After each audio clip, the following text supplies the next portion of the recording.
ഞങ്ങൾ നിയമത്തിലാണ്. മറ്റുള്ളവരൊക്കെയോ പാപികൾ, അവരൊക്കെ പാപികളാണ്.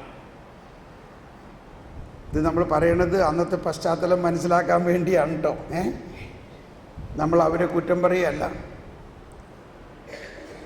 ഈ 23 വായിക്കുകയാണെങ്കിൽ നമുക്ക് മനസ്സിലാവും അവരുടെ അവസ്ഥ എന്തായിരുന്നു. അപ്പോൾ നമ്മൾ ഇപ്പോഴത്തെ വിഷയം ജ്ഞാനമാണ്. അവരങ്ങനെ വലിയ ജ്ഞാനികളാണെന്ന് പറഞ്ഞ് പുറത്ത് നടക്കുന്നുണ്ടെങ്കിലും ഈശോ പറയുകയാണ്, ദൈവം തൻ്റെ വെളിപാടുകൾ അവരിൽ നിന്നും ഒളിച്ചു വെച്ചു. അവർക്ക് വെളിപാട് കൊടുത്തില്ല. പിന്നെ ആർക്ക് കൊടുത്തു? ഇപ്പം നമ്മൾ മത്തായിയുടെ ലൂക്ക മത്തായി അല്ലെങ്കിൽ യോഹന്നാൻ്റെ സുവിശേഷത്തിൽ 4-ാം അധ്യായത്തിൽ കണ്ടില്ലേ, യേശു നേരിട്ട് ഒരു കിണറ്റിൻ്റെ അരിക്കൽ വെള്ളം കോരിക്കൊണ്ടിരുന്ന സമരിയാക്കാരി എന്ന യഹൂദ അല്ലാത്ത സമരിയാക്കാരി യഹൂദയാണോ? യഹൂദരുടെ അടുക്കൽ വെള്ളം പോലും കുടിക്കില്ല എന്ന് പറഞ്ഞിരിക്കുന്ന ആളാണ്. അവൾക്ക് യേശു തന്നെ വെളിപ്പെടുത്തി കൊടുത്തോ? ഒന്ന് നിങ്ങൾ പറഞ്ഞൊന്ന് കൈവീശിയേ. വെളിപ്പെടുത്തി കൊടുത്തുവോ? അതിനാണ് വെളിപാട് എന്ന് പറയണത്. അത് നമ്മുടെ ശക്തി കൊണ്ടുണ്ടാവുന്നതല്ല. അപ്പൊ പൗലോസ് സാവൂളായിരുന്നപ്പോൾ ഇതുപോലെ നെറ്റിപ്പട്ടത്തിന് വീതി കൂട്ടിയ ഒരു നിയമജ്ഞനായിരുന്നു. ആ നിയമം അനുസരിക്കാത്തവരെ കർശനമായിട്ട് ശിക്ഷിക്കണം എന്നുള്ള വാശിയോടെ നിയമം അനുസരിക്കാത്ത ക്രിസ്ത്യാനികളെ വലിച്ചിഴച്ചു കൊണ്ടുപോയി ജയിലിലിട്ട ആ ഫരിസേയരിൽ പ്രധാനിയായ സാവൂൾ എന്ന ആളെ കർത്താവിൻ്റെ ആത്മാവ് സ്പർശിച്ചപ്പോൾ, നമ്മളിപ്പോഴത്തെ സബ്ജക്റ്റ് വെളിപാടാണ് ഇല്ലേ, ആ സാവൂളിന് എന്ത് കിട്ടി? വെളിപാട് കിട്ടാൻ തുടങ്ങി. എന്തിനെ കുറിച്ചുള്ള വെളിപാട്? കർത്താവായ യേശു ക്രിസ്തുവിൻ്റെ ജ്ഞാനത്തെക്കുറിച്ചുള്ള വെളിപാട്. ഇതാണ് ഓരോ ക്രിസ്ത്യാനിക്കും തന്നിരിക്കുന്നത്. വെളിവ് എന്ന് പറയാം. നമ്മൾ വെളിവ് എന്നുള്ള വാക്ക് അത്ര നല്ല അർത്ഥത്തിലല്ല ഉപയോഗിക്കാറുള്ളത്. പക്ഷേ അത് നല്ല അർത്ഥത്തിൽ ഉപയോഗിക്കണം. വെളിവ് എന്നത് ദൈവത്തിൻ്റെ ജ്ഞാനത്തിലൂടെ ദൈവിക രഹസ്യങ്ങളെ നമ്മുടെ ജ്ഞാനത്തിന് മനസ്സിലാക്കി കൊടുക്കുന്നതിനാണ് വെളിവ് എന്ന് പറയുന്നത്. അതാണ് ബൈബിളിൽ മുഴുവനും പറയുന്ന ഒരു ആശയം. അതുകൊണ്ടാണ് സുവിശേഷം ബൈബിളിലെ അവസാനത്തെ പുസ്തകം എന്താ? പുസ്തകത്തിൻ്റെ പേര് വെളിപാട്. വെളിപാടിൻ്റെ പുസ്തകം. വെളിപാട് എന്ന് പറഞ്ഞാൽ ദൈവം വെളിപ്പെടുത്തി തരുന്നു. അപ്പോൾ നമ്മളെ സംബന്ധിച്ച്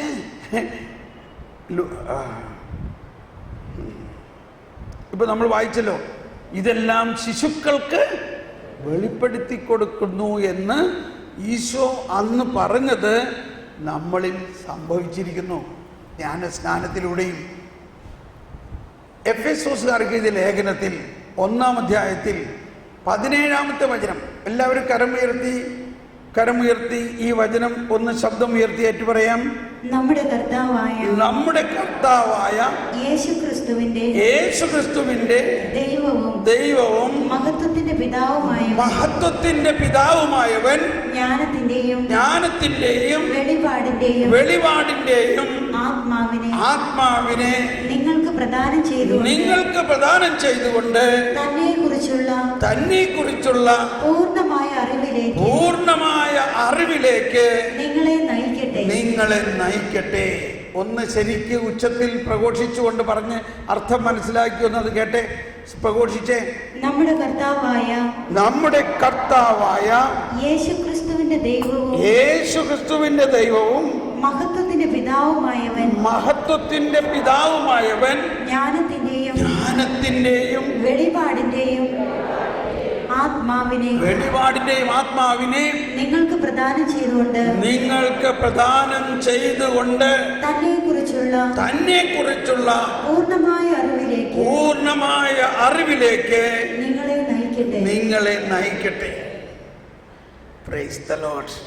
അപ്പോൾ ആദ്യം ചിന്തിക്കേണ്ടത്, ഈ മഹത്വത്തിൻ്റെ ആത്മാവും വെളിപാടിൻ്റെ ആത്മാവും ജ്ഞാനസ്നാനത്തിലൂടെയും സ്ഥൈര്യലേപനത്തിലൂടെയും നമ്മളിൽ വന്നു കഴിഞ്ഞുവോ?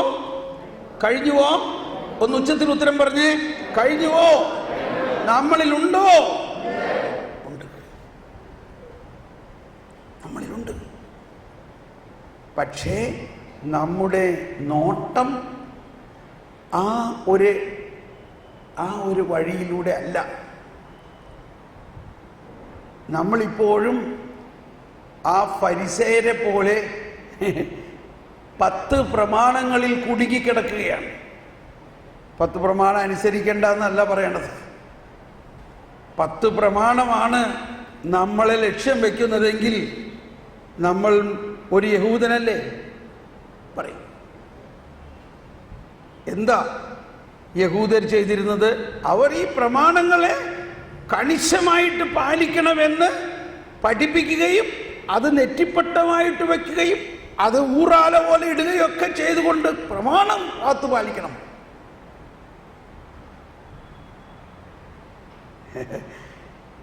ഇവനൊരു എന്താ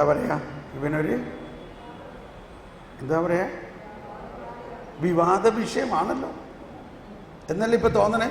നമ്മൾ എല്ലാ ധ്യാനങ്ങളിലും പ്രമാണങ്ങളെ ഓരോന്നും വിശകലനം ചെയ്ത് ഇന്ന് എനിക്കൊരു മെയിൽ വന്നത് ഞാനിപ്പോൾ വായിച്ചുള്ളൂ.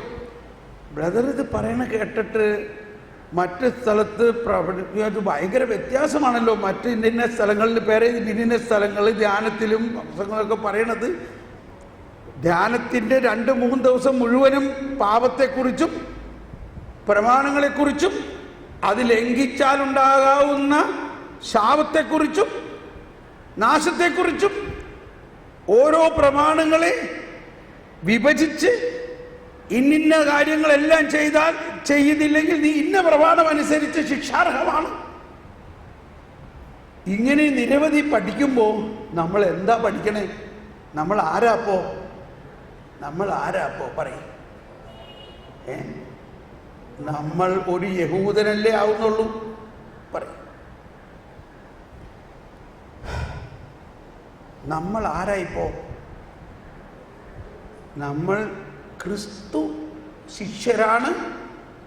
ക്രിസ്തുവിൻ്റെ ആത്മാവിനാൽ നിറഞ്ഞവരാണ് നമ്മൾ യഹൂദനാണോ? നമ്മൾ യഹൂദരല്ല. യഹൂദരും നമ്മളും തമ്മിലുള്ള വ്യത്യാസം എന്താ? യഹൂദരും നമ്മൾ തമ്മിലുള്ള വ്യത്യാസം, അവർ 10 പ്രമാണങ്ങളിൽ കേന്ദ്രീകൃതമായിട്ട് ജീവിക്കുന്നു. ഇപ്പൊ അവരെ നയിക്കുന്നത് എന്താണ്? പ്രമാണങ്ങളാണ്. അവരെ നയിക്കുന്നത് എന്താണ്? പ്രമാണങ്ങളാണ്. എന്നാൽ ക്രിസ്ത്യാനിയാണെങ്കിൽ അവനെ നയിക്കുന്നത് ആരാ? പ്രമാണങ്ങളാണോ ക്രിസ്തുവാണോ?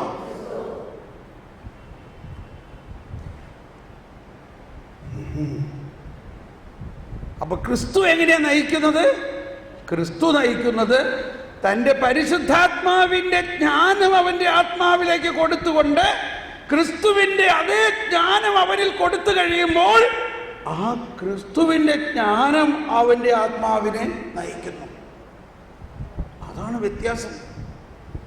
അതുകൊണ്ടാണ് പൗലോസ്ലീഹ പറഞ്ഞത്, ആത്മാവിനാൽ നയിക്കപ്പെടുന്നവരെല്ലാം, ബാക്കി പറഞ്ഞേ, ദൈവ മക്കളാണ്. Praise the Lord. അപ്പൊ എന്താ അവിടെ പറയുന്ന ഒരു വൈരുദ്ധ്യം? അവിടെ എഴുതാത്തത് എന്താ? ആത്മാവിനാൽ അല്ല, കൽപ്പനകളാണ് നിങ്ങൾ നയിക്കപ്പെടുന്നതെങ്കിൽ നമ്മൾ ആരാ? അടിമകളാണ്. നമ്മുടെ വീട്ടിലൊരു വേലക്കാരനുണ്ടെന്ന് വിചാരിക്കാം. ഇപ്പൊ നിങ്ങൾ രാവിലെ പോന്നപ്പോൾ തന്നെ പറഞ്ഞിട്ടുണ്ടാവും വേലക്കാരിയോട്, ഞാൻ പറഞ്ഞേക്കും മുമ്പ് ഇന്നതൊക്കെ ചെയ്തോളണമെന്ന്, ഇല്ലേ? പറഞ്ഞിട്ടുണ്ടോ ഇല്ലയോ? നീ ആ തെങ്ങിൻ്റെ കട കളയ്ക്കണം, നീ ആ വാഴയ്ക്ക് വളമിടണം, ആ ചേനയുടെ കട, ഇങ്ങനെ കുറേ കൽപ്പനകൾ ചെയ്തിട്ട് പറഞ്ഞു, ഇത് മുഴുവനും ചെയ്താലേ നിനക്ക് ഇന്ന് അത്താഴമുള്ളൂ, അല്ലെങ്കിൽ എന്നാൽ നിനക്ക് ഇന്ന് ശമ്പളമുള്ളൂ. ഇത് ആരുടെ കാര്യം? ഇത് വേലക്കാരൻ്റെ കാര്യമാണ്, അടിമയുടെ കാര്യമാണ്. എന്നാൽ നമ്മുടെ മക്കളോട് നമ്മളിങ്ങനെ പറയുമോ? മക്കളോട് മക്കളോട് അപ്പന്മാരെന്ത് പറയും? അപ്പന്മാർ പറയും, ഇന്ന് കൈ വീശിയേ വിടല്ലേ. അമ്മമാരെന്ത് പറയും? അപ്പന്മാർ പറയും, മോനെ നീ എൻ്റെ കൂടെ വായോ, ഞാൻ ദേ അവിടെ പോയിട്ട് ആ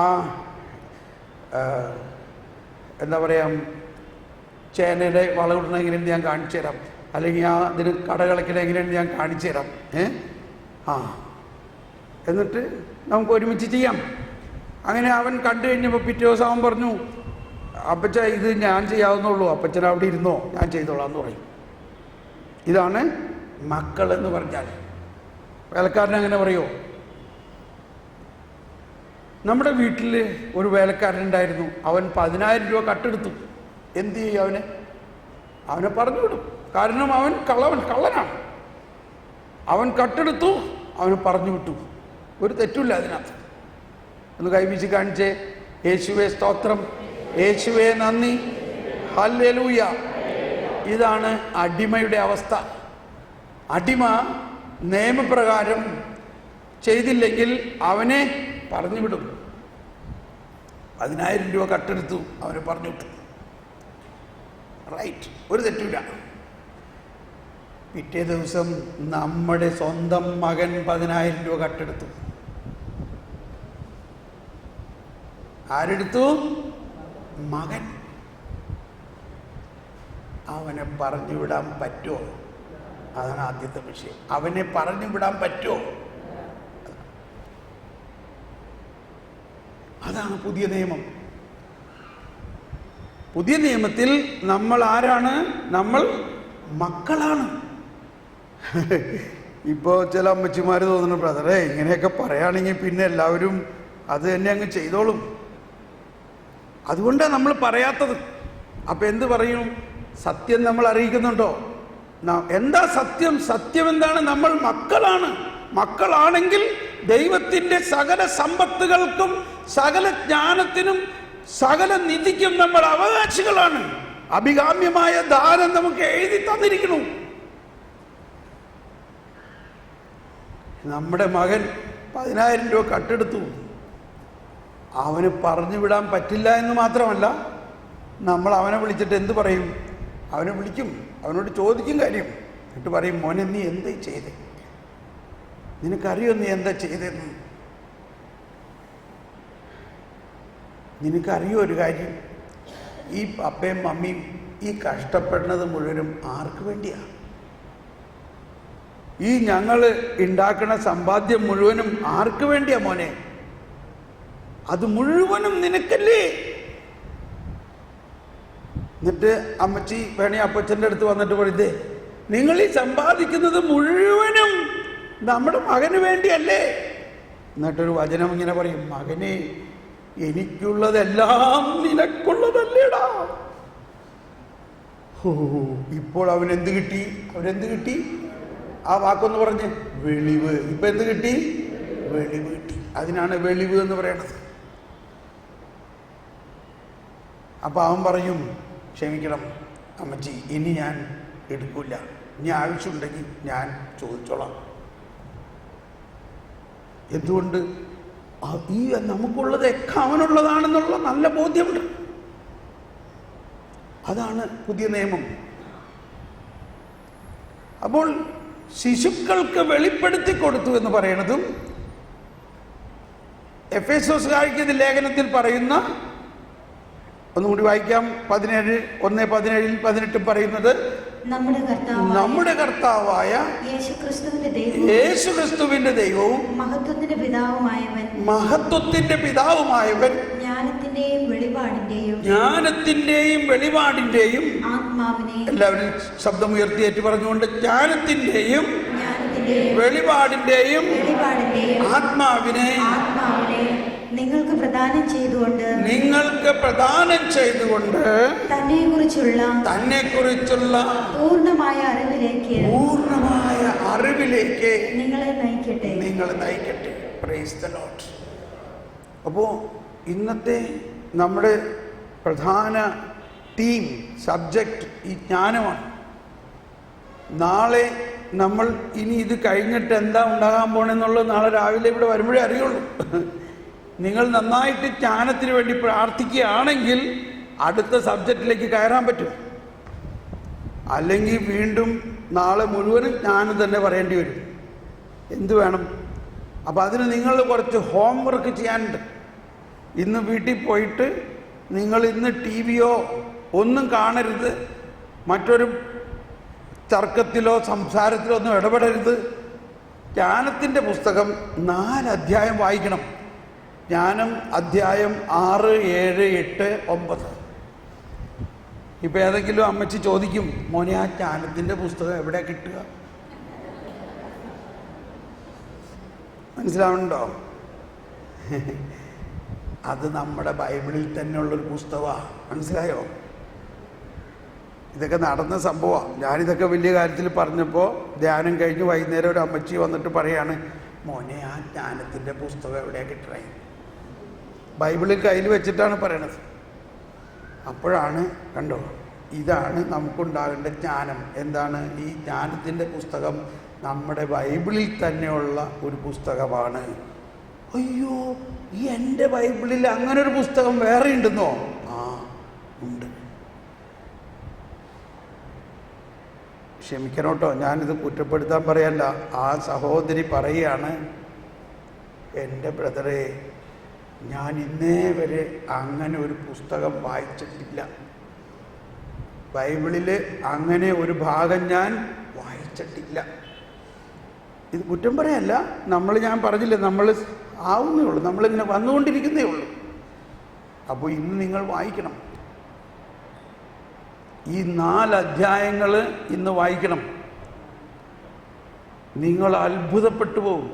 ദൈവമേ, ഈ നിധി എൻ്റെ വീട്ടിൽ ഇരുന്നിട്ട് ഞാൻ ഇത്രയും ദിവസമായിട്ടും ഇത് തുറന്നില്ലല്ലോ. ഇച്ചിരി ചമ്മണ നല്ലതാണ് ഇല്ലേ? ഈ നിധി നമ്മുടെ ബൈബിളിൽ ഉണ്ടായിട്ട് നമ്മൾ ഇത്രയും നാളായിട്ട് ഇത് തുറന്നില്ലല്ലോ. അതിൽ പ്രധാനമായിട്ട് പറഞ്ഞിരിക്കുന്ന 1-2 കാര്യം ഞാനിവിടെ പറയാണ്. എന്നിട്ട് വീണ്ടും നമ്മൾ ഈശോയുടെ അടുത്തേക്ക് പോകാം. ഒന്ന്, 6-ാം അധ്യായത്തിൽ 14-ാമത്തെ വചനം ഒരു സഹോദരൻ ഇവിടെ ഉദ്ധരിച്ചു. 6-ാം അധ്യായത്തിൽ 14-ാമത്തെ വചനം വായിക്കാം. പ്രഭാതത്തിൽ ഉണർന്ന് അവളെ തേടുന്നവർക്ക് പ്രയാസം കൂടാതെ ഇത് കണ്ടെത്താം. എന്ന് വായിച്ചോ. അവൾ വാതിക്കൽ തന്നെ കാത്തു നിൽപ്പുണ്ട്. ആരാണ് ഈ അവൾ? ജ്ഞാനം. ഒന്നെല്ലാവരും ഏറ്റു പറഞ്ഞേ, കരമുയർത്തി. പ്രഭാതത്തിൽ ഉണർന്ന് അവളെ തേടുന്നവർ പ്രയാസം കൂടാതെ അവളെ കണ്ടുമുട്ടും. അവൾ വാതിക്കൽ തന്നെ കാത്തു നിൽപ്പുണ്ട്. അവളിൽ ചിന്ത ഉറപ്പിക്കുന്നതാണ് വിവേകത്തിന്റെ പൂർണ്ണത. അവളുടെ കാര്യത്തിൽ ജാഗരൂകതയുള്ളവൻ ദുഃഖവിമുക്തനാകും. നേരത്തെ പറഞ്ഞല്ലോ ഒരു ടീച്ചറിന്റെ ദുഃഖം എന്താണെന്നും. എന്ന പോലെ നമ്മളുടെ ജീവിതത്തിലും പല ദുഃഖ ദുരിതങ്ങളുടെയും മൂലകാരണം ഈ ജ്ഞാനം നമ്മൾക്ക് ദൈവം തന്നു. ഇപ്പൊ സോളമൻ ഇവിടെ പറയുന്ന ജ്ഞാനം യേശുവിന് 1000-ലധികം വർഷം മുമ്പ് പറയുന്നതാണ്. അത് യേശുക്രിസ്തുവിലൂടെ ക്രിസ്ത്യാനികളായ ജ്ഞാനസ്നാനം സ്വീകരിച്ച് നമ്മളിൽ വന്നു കഴിഞ്ഞിരിക്കുന്നു എന്ന ബോധ്യത്തിലാണ് നിങ്ങൾ വായിക്കേണ്ടത്. അന്നത്തെ അവസ്ഥയിൽ കണ്ടാൽ പോരാ, ഇന്നത്തെ അവസ്ഥയിൽ കാണും. പക്ഷെ എന്നിരുന്നാലും അത് വായിക്കുമ്പോഴാണ് ആ ജ്ഞാനം യേശുക്രിസ്തുവിലൂടെ നമുക്ക് നൽകിയിരിക്കുന്ന ജ്ഞാനത്തെക്കുറിച്ചാണ് അന്ന് സോളമൻ വർണ്ണിച്ചിരുന്നത്. അപ്പോഴാണ് നമുക്ക് മനസ്സിലാവും, ദൈവം ഇത്രയും വലിയൊരു നിധിയാണല്ലോ. അപ്പൊ ഇവിടെ 5 കാര്യം അല്ലെങ്കിൽ 7 കാര്യം പറയുന്നുണ്ട്. ഇവിടെ 6:11 പറയുന്നത്, 6:11 പറയുന്നത്, എന്റെ വചനങ്ങളിൽ, എല്ലാവരും കരമുയർത്തി ശബ്ദമുയർത്തിയേറ്റ് പറഞ്ഞുകൊണ്ട്, എന്റെ വചനങ്ങളിൽ അഭിലാഷമർപ്പിക്കുവിൻ, അവയോട് തീവ്ര അഭിനിവേശം കാണിക്കുവിൻ, നിങ്ങൾക്ക് ജ്ഞാനം ലഭിക്കും. കണ്ടോ, ദൈവവചനത്തിൽ ജ്ഞാനമുണ്ട്. ആ വചനത്തെ ദൈവത്തിൻ്റെ വെളിപ്പെടുത്തലുകൾ കിട്ടാൻ വേണ്ടി വായിക്കണം. നമ്മുടെ ഭൗതികമായ ചില ആഗ്രഹങ്ങൾക്ക് വേണ്ടി അല്ല അത്. ദൈവിക രഹസ്യങ്ങൾ അതിൽ ഒളിഞ്ഞിരിക്കുന്നുണ്ട്. അടുത്ത വചനം വായിക്കുകയാണ്. തേജസ്സുറ്റതാണ് ജ്ഞാനം. അത് മങ്ങിപ്പോവുകയില്ല. അത് മങ്ങിപ്പോവുകയില്ല. ജ്ഞാനത്തെ സ്നേഹിക്കുന്നവൻ നിഷ്പ്രയാസം അവളെ തിരിച്ചറിയുന്നു. അവളെ തേടുന്നവൻ കണ്ടെത്തുന്നു. തന്നെ അഭിലഷിക്കുന്നവർക്ക് വെളിപ്പെടാൻ അവൾ തിടുക്കം കൂട്ടുന്നു. ഇവിടെ 3-4 കാര്യങ്ങൾ. ഒന്ന്, ജ്ഞാനത്തെ സ്നേഹിക്കുക. ഏതുപോലെ ഞാൻ ഉദാഹരണം പറയാറുണ്ട്. ഇപ്പം നമ്മുടെ ചില അമ്മച്ചിമാർ, ചേട്ടത്തിമാർക്ക് സ്വർണത്തോട് ഭയങ്കര സ്നേഹമാണ്. സ്വർണത്തെ സ്നേഹിക്കുന്നവരാണെങ്കിൽ എന്ത് ചെയ്യും? ഒരു സ്വർണ്ണക്കട കണ്ടാൽ ഒന്ന് അതിൽ കയറി ഒന്ന് നോക്കാം, പുതിയ വല്ല ഡിസൈൻ വന്നിട്ടുണ്ടോ. അങ്ങനെ എങ്ങനെയെങ്കിലും അത് ഒരെണ്ണം മേടിച്ചിട്ട് ഇറങ്ങുള്ളൂ. കാരണം അതിനോടുള്ള സ്നേഹമാണ്. ചിലവർക്ക് വസ്ത്രത്തിനോടാണ് സ്നേഹമെങ്കിൽ പുതിയ ഉദാഹരണം പറയാണ്, എന്തിനെ സ്നേഹിക്കുന്നുവോ അതുമായിട്ട് നമ്മളങ്ങ് ഒന്നാകും. അപ്പോൾ ജ്ഞാനത്തെ നമ്മൾ സ്നേഹിക്കുകയാണെങ്കിൽ കഴിഞ്ഞു, എളുപ്പം കാര്യം കഴിഞ്ഞു. ദൈവിക ജ്ഞാനത്തെ സ്നേഹിക്കുകയാണെങ്കിൽ അത് താനെ നമ്മളിലേക്ക് ഒഴുകാൻ തുടങ്ങും. അതിൽ അടുത്ത് പറഞ്ഞിരിക്കുന്നത് എന്താണ്? നോ അതിനു മുമ്പ് അന്വേഷിക്കുക, ജ്ഞാനത്തെ അന്വേഷിക്കുക. ഇപ്പൊ നിങ്ങൾ ഈ ധ്യാനം കൂടുന്നത് ആ അന്വേഷണത്തിൻ്റെ ഒരു ഭാഗമായിട്ടാണ്. ദൈവിക ജ്ഞാനത്തിന് വേണ്ടിയുള്ള അന്വേഷണമാണ് നിങ്ങൾ എവിടെ എത്തിച്ചിരിക്കുന്നത്. അഭിലഷിക്കുക. അത് അഭിലഷിക്കുന്നവർക്ക് വെളിപ്പെടാൻ അത് തിടുക്കം കൂട്ടുന്നു. പിന്നെ പ്രഭാതത്തിലുണർന്ന് പ്രാർത്ഥിക്കുക. പിന്നെ ചിന്തിക്കുക. ദൈവിക ജ്ഞാനം ചിന്തിക്കുക എന്ന് പറഞ്ഞാൽ, ഇപ്പം നമ്മൾ കുറ്റം പറയാമെന്ന് വിചാരിക്കരുത്. നമ്മൾ സാധാരണ വീടുകളിലും അയൽവാസികളും സ്നേഹിതരുമായിട്ടുള്ള ചർച്ചാ വിഷയം എന്താ നമ്മൾ ചർച്ച ചെയ്യുന്നത്? പറയണ്ട ഇല്ലേ? നമ്മൾ ആ ചർച്ച ചെയ്യുന്ന സബ്ജക്റ്റ് മാറ്റണം. നമ്മൾ ആ ഭൗതിക തലത്തിലുള്ള ചർച്ചകൾ മാറിയിട്ട് ആത്മീയ തലത്തിലുള്ള ചർച്ചകളിലേക്ക് നീങ്ങണം. ഇവിടെയൊക്കെ എവിടെ പോയാലും, ഒരു കല്യാണ വീടായാലും ഒരു ചർച്ചയായി. ഒരാൾ ചോദിക്കും, ഇവിടെയൊക്കെ സ്ഥലത്തിന് എന്ത് വിലയുണ്ട്, ഇവിടെ ഫ്ലാറ്റിന് എന്ത് വിലയുണ്ട്, ഇവിടെ സെൻറ്റിന് എന്ത് വിലയുണ്ട്. പിന്നെ ചർച്ച എന്തായി? അതിൻ്റെ വില. കാശുണ്ടായിരുന്നു, മേടിച്ചിട്ടായിരുന്നു കുറച്ച്. ഇങ്ങനെ അവ പറയും, ഞങ്ങളോട് അവിടെ ഈ വിലയുണ്ട്, ഇവിടെ ഈ വിലയുണ്ട്, ഇന്നോടത്ത് ഈ വിലയുണ്ട്. ഇതാണ് ചർച്ച. അല്ലെങ്കിൽ പറയും, ഇന്നവന് അവിടെ ഫോറിനിലാണ്, അവന് ഇത്ര ലക്ഷം രൂപ ശമ്പളമുണ്ട്, പിന്നെ ആ ഡയറക്ഷനിലാണ് പോയി. ഇന്ന ബാങ്കിൽ നിന്ന് ലോൺ കിട്ടും, നിങ്ങൾക്കൊരു ലോൺ എടുത്തൂടെ, സാവധാനം പൈസ കൊടുത്ത് തീർത്താൽ മതിയെന്നേ. പിന്നെ അതായി ചർച്ച. എല്ലാം ഭൗതികമായ ഒരു കാഴ്ചപ്പാടിലാണ് ചർച്ച പോണത്. അതല്ല ദൈവമക്കളുടെ ചർച്ചാ വിഷയം.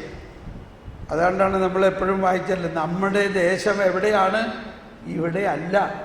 നമ്മളിവിടെ ആരാണ്? നമ്മളിവിടെ ഒരു തീർത്ഥാടകരാണ്. നമ്മളുടെ വിസ ഇവിടെ പെർമനൻ്റ് അല്ല. നമുക്ക് നമ്മുടെ സ്വന്തം ദേശമുണ്ട് എന്നൊക്കെ പറയാറുണ്ടല്ലേ. അതൊക്കെ പന്തക്കുസ്തക്കാരാ പറയണേ, നമ്മളല്ല അല്ലേ. അവരുടെയൊക്കെ ഭാഷയാണിത്. പക്ഷേ ഒന്ന് മനസ്സിലാക്കണം, നമ്മളിവിടെ ഒരു തീർത്ഥാടകരാണ്. നമ്മളിവിടെ നിന്ന് കുറച്ച് ദിവസം കഴിഞ്ഞാൽ നമ്മൾ പോകും. നമ്മൾ പോകുമ്പോൾ എന്താ നമുക്ക് കൊണ്ടുപോകാൻ പറ്റുക? നമുക്ക് കൊണ്ടുപോകാൻ പറ്റുന്നത് ഒന്ന് മാത്രമുള്ളൂ, ദൈവിക ജ്ഞാനം. അതാണ് ഇവിടെ പറയുന്നത് 7-ാം അധ്യായത്തിൽ 14-ാമത്തെ വചനം 7:14 പറയുന്നത് ഇതാണ്, അത് മനുഷ്യർക്ക് അക്ഷയനിധിയാണ്. ജ്ഞാനം സിദ്ധിച്ചവർ ദൈവത്തിന്റെ സൗഹൃദം നേടുന്നു. അവളുടെ പ്രബോധനം അവനെ അതിന് യോഗ്യരാക്കുന്നു. Praise the Lord. ഒന്ന് കൈവീശിയേ. ഇവിടെ നിങ്ങളെല്ലാവർക്കും ഈ സൗഹൃദമുണ്ട്. ഈ ദൈവത്തിൻ്റെ സൗഹൃദമുള്ളവരാണ് നമ്മളെല്ലാവരും. അതുകൊണ്ട് തന്നെ നമ്മളുടെ ഭാഷ തന്നെ വേറെയാണ്, നമ്മുടെ ചിന്ത തന്നെ വേറെയാണ്. നമ്മൾ ലക്ഷ്യം വെക്കേണ്ടത് ഭൗതികമായ നശ്വരമായ സമ്പത്തിനെ അല്ല. പിന്നെ എന്താണ് ഈ സമ്പത്ത് എന്ന് പറയുന്നത്? അക്ഷയമായ ഒരു സമ്പത്താണ് ദൈവിക ജ്ഞാനം. നമ്മൾ കൊച്ചു റേസിയുടെയും അന്തോണീസ് ഉണ്ണിയാളിനെയൊക്കെ നൊവേന നടത്തുന്നുണ്ട്. ആരാണ് ഈ അന്തോണീസ്? ഈ അന്തോണീസ് ജീവിച്ചിരുന്ന കാലത്ത് അത്രയും ശക്തമായ ദൈവവചന പ്രഘോഷണവും ദൈവജ്ഞാന പ്രബോധനവുമായിരുന്നു. കണ്ടോ, ഉണ്ണീശോ ഇറങ്ങി വന്ന് തൻ്റെ കയ്യിൽ നിൽക്കണ അനുഭവമാണ് നടന്ന സംഭവമാണ്. ഈ അന്തോണീസ് മരിച്ചു കഴിഞ്ഞ് 32 വർഷം കഴിഞ്ഞ കബറിടം തുറന്നപ്പോൾ കാണുന്നത് എന്താ? അഴുകാതെ ഇരിക്കുന്ന നാവാണ്. അദ്ദേഹത്തിൻ്റെ നാവ് അഴുകിയിട്ടില്ല. എന്തുകൊണ്ട് അഴുകിയിട്ടില്ല? എന്തുകൊണ്ട് അഴുകിയിട്ടില്ല? Praise the Lord. ജീവിച്ചിരുന്ന കാലത്ത് നമ്മളെപ്പോലെ വ്യർത്ഥഭാഷണം കൊണ്ട് ആ നാവ് നടന്നിട്ടില്ല. മറിച്ച് എന്ത് നടന്നു? ദൈവത്തിൻ്റെ സദ്വചനങ്ങൾ, ദൈവത്തിൻ്റെ ജ്ഞാനവചസ്സുകൾ മാത്രം പറഞ്ഞിരുന്ന ഒരു നാവാണത്.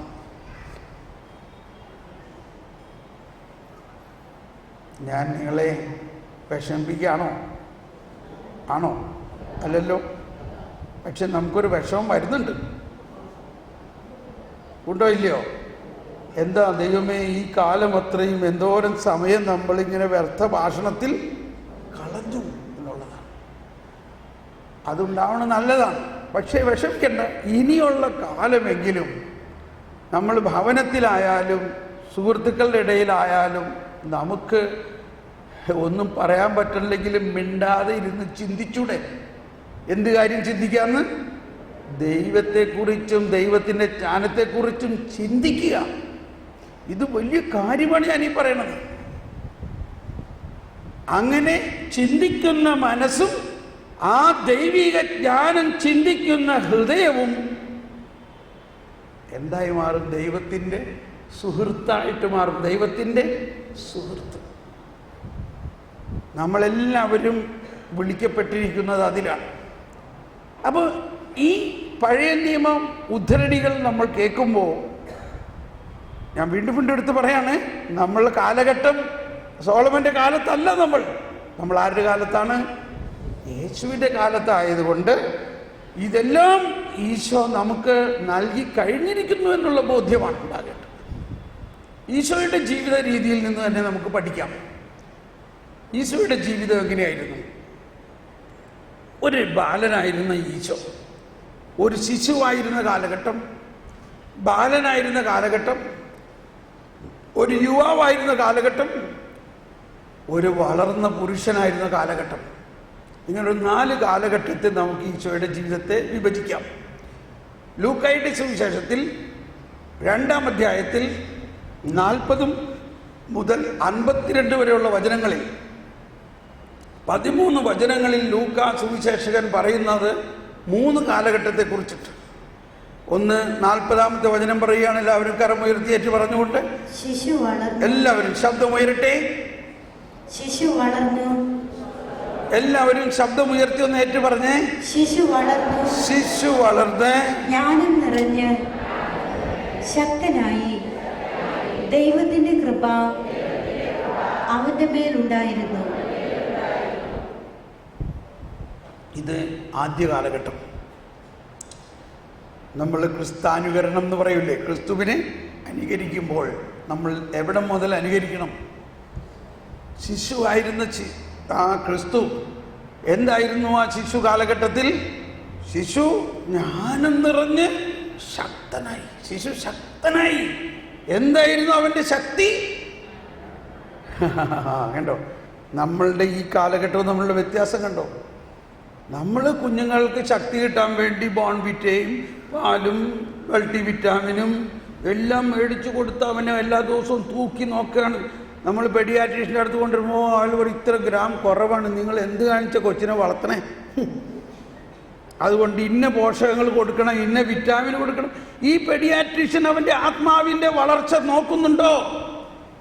ഈ മാതാപിതാക്കളായ നമ്മൾ അവൻ്റെ ആത്മാവിൻ്റെ കരുത്ത് നോക്കുന്നുണ്ടോ?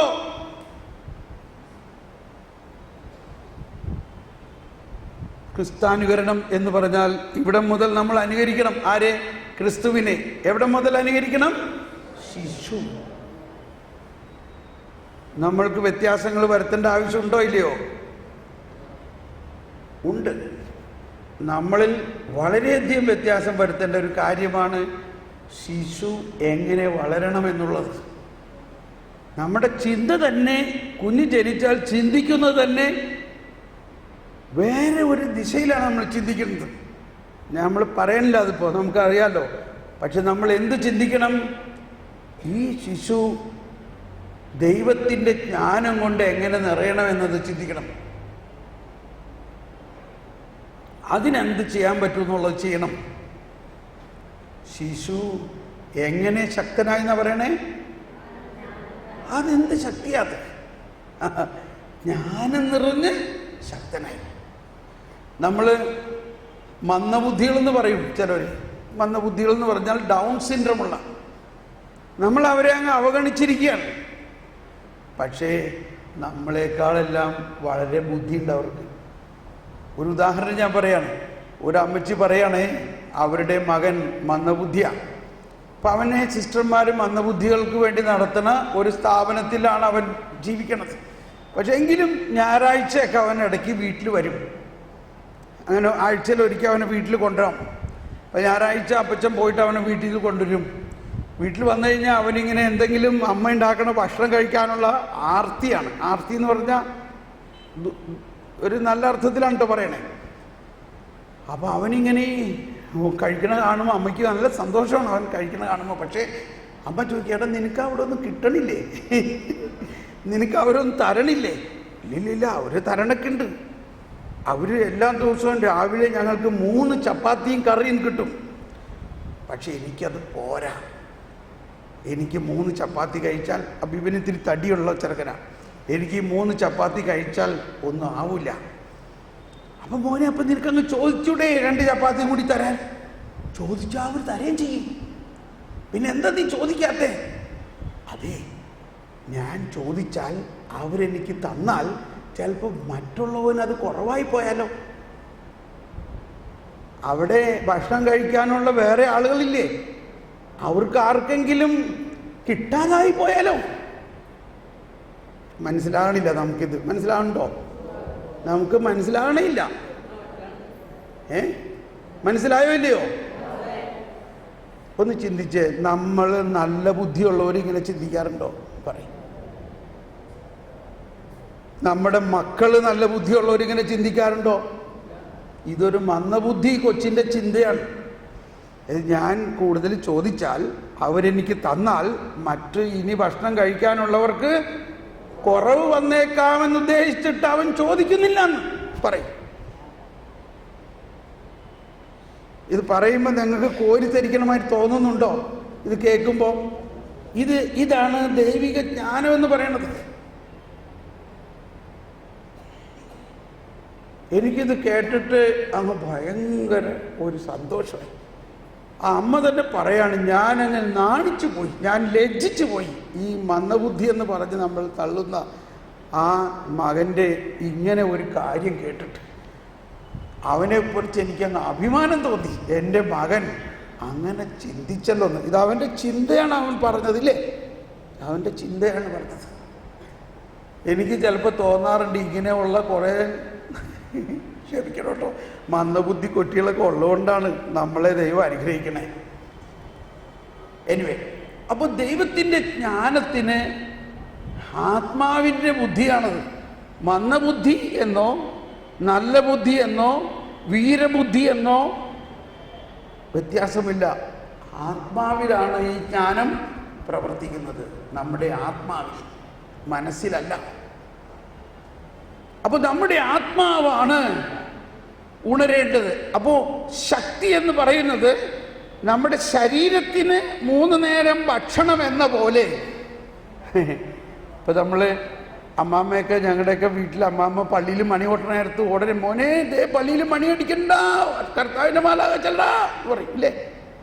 പള്ളിമണി കേൾക്കുമ്പോൾ ഉടനെ അമ്മാമ്മമാരെ വിളിക്കും, ദേ കർത്താവിൻ്റെ മാലാക ചെല്ലടാ, പള്ളിയിൽ മണി അടിക്കണം. രാവിലെ 6 മണിക്കും ഉച്ചയ്ക്ക് 12 മണിക്കും മണി അടിക്കണ കേൾക്കുമ്പോൾ അമ്മാമ്മ എവിടെയായിരുന്നാലും ദൈവോർമ്മ എന്ന് പറയും. ദൈവോർമ്മ. എന്താ പറയാ? ദൈവോർമ്മ. ദൈവത്തെ ഓർക്കുകയും ദൈവത്തെ ഉണർത്തുകയും. അതാണ് സങ്കീർത്തനത്തിലെല്ലാം പാടുന്നുണ്ടത്. സങ്കീർത്തനം 55:17 പറയുന്നതാണ്, സന്ധ്യയിലും പ്രഭാതത്തിലും മധ്യാഹ്നത്തിലും ഞാൻ ആവലാതിപ്പെട്ടു കരയും, അവിടുന്ന് എൻ്റെ സ്വരം കേൾക്കും. ഒന്നെല്ലാവരും കൂടി, സന്ധ്യയിലും പ്രഭാതത്തിലും മധ്യാഹ്നത്തിലും ഞാൻ ആവലാതിപ്പെട്ടു കരയും, അവിടുന്ന് എൻ്റെ സ്വരം കേൾക്കും.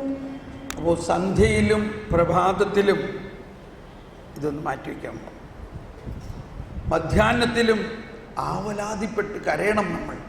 ഇപ്പോൾ ഇവിടെ പ്രഭാതത്തിൻ്റെ കാര്യമാണ് നമ്മൾ പറഞ്ഞുകൊണ്ടിരിക്കുന്നത് അധികം. മാത്രമല്ല ഈശോ എന്ത് ചെയ്തു? ശിശുവായിരുന്നപ്പോൾ തന്നെ ജ്ഞാനം നിറഞ്ഞ ശക്തനായി. ഈശോൻ്റെ ശിശുത്വമാണ്. പിന്നെ നമ്മൾ കാണുന്നത് ഈശോ ഒരു ബാലനായിരുന്നപ്പോൾ 12 വയസ്സുള്ള കാലഘട്ടത്തിൽ ജെറുസലേം ദേവാലയത്തിൽ വേദശാസ്ത്രികളോടൊപ്പം ഇരുന്നു കൊണ്ട് ഈ മകൻ അവരോട് സംസാരിക്കുകയാണ്, അവരോട് ചോദ്യങ്ങൾ ചോദിക്കുകയാണ്. അവർ അവരുടെ ചോദ്യങ്ങളും ഉത്തരങ്ങളും കേട്ടിട്ട് ആശ്ചര്യപ്പെട്ടു. എന്തിലാശ്ചര്യപ്പെട്ടു? അവൻ്റെ ബുദ്ധിശക്തിയിലും അറിവിലും ആശ്ചര്യപ്പെട്ടു. അപ്പോൾ 12 വയസ്സായിരുന്നപ്പോഴും അവൻ്റെ വളർച്ച എന്തിലായിരുന്നു? ജ്ഞാനമായിരുന്നു. പിന്നെ 52-ാമത്തെ വചനത്തിൽ നമുക്ക് കാണാം, അവൻ ജ്ഞാനത്തിലും കൃപയിലും വളർന്നു. ഇനി 33-30 വയസ്സായപ്പോൾ യേശുവിൻ്റെ പരസ്യ ജീവിതകാലത്ത് നമുക്ക് കാണാം, എല്ലാവരും അവൻ്റെ ജ്ഞാനം കേൾക്കാൻ